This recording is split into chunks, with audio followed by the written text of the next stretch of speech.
Poor Mr. Worry. Whatever happened, he worried about it. If it rained, he worried that his roof was going to leak. If it didn't rain, he worried that all the plants in his garden were going to die.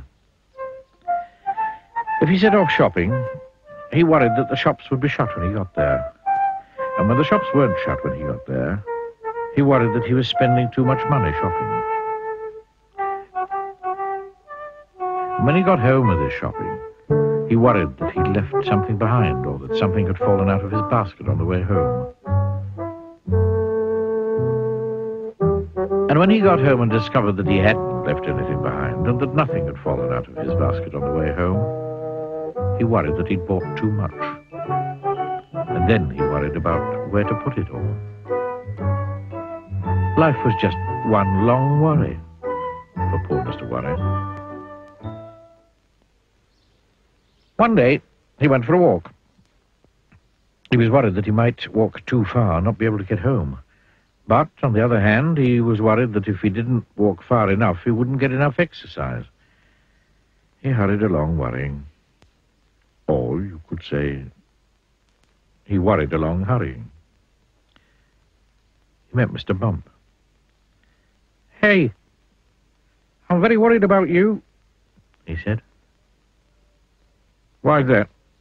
asked Mr. Bump. "I'm worried that one of these days you might hurt yourself," he said. "Don't you worry your head about that," replied Mr. Bump, and went off, tripping over his own feet. Mr. Worry went on. He met Mr. Noisy.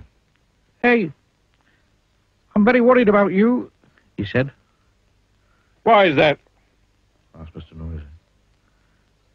"Well, I'm worried that you might lose your voice," said Mr. Worry. "Don't you worry your head about that," said Mr. Noisy, and went off. Clump, clump, clump, clump, clump, clump, clump, clump, clump. Mr. Worry went on. He met Mr. Greedy. "Hey, I'm very worried about you," he said. "Oh, why is that?" asked Mr. Greedy. "Well, I'm worried that you might eat too much and be sick," explained Mr. Worry. "Me?" replied Mr. Greedy. "Eat too much? Oh, impossible." And he went off for lunch. Mr. Worry went on. He met a wizard. "Hello," said the wizard. "Who are you?" "I'm Mr. Worry." "And you look it," commented the wizard. "I tell you what," he went on, for he was a helpful sort of wizard. "Why don't you go home and write down every single thing that you're worried about, and I'll make sure that none of these things will ever happen. And then you won't have anything to worry about, will you?" Mr. Worry smiled. It was the first time he'd smiled in a long time. In fact, it was the first time he'd smiled that year. He hurried home in great excitement.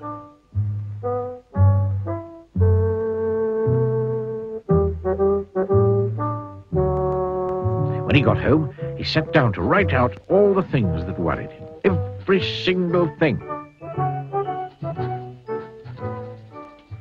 It was a long list.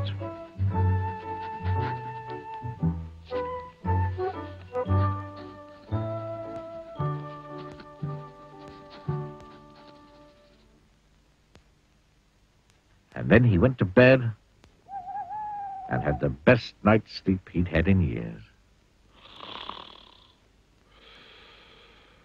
The following morning, the wizard came round to collect Mr. Worry's list. "My goodness me," he said, when he saw the size of it. "However," he said, "leave it to me. I'll go off and make sure that none of these things will ever happen." And off he went. "Nothing to worry about now," he called over his shoulder. "Nothing at all." Mr. Worry heaved a sigh of relief. That day was the first day in Mr. Worry's life that he didn't have a single thing to worry about. And the next day, and the day after, and the day after that. On Monday, Tuesday, Wednesday, Thursday, Friday, Saturday, and Sunday, Mr. Worry didn't have a care in the world. But on Monday morning, he was a worried man. Oh, dear. What do you think was worrying him? Can you guess? He went to see the wizard. Oh, dear, said the wizard when he saw him standing on his doorstep. What's worrying you now? I'll tell you, said Mr. Worry. I'm worried because I don't have anything to worry about. And he went home to worry.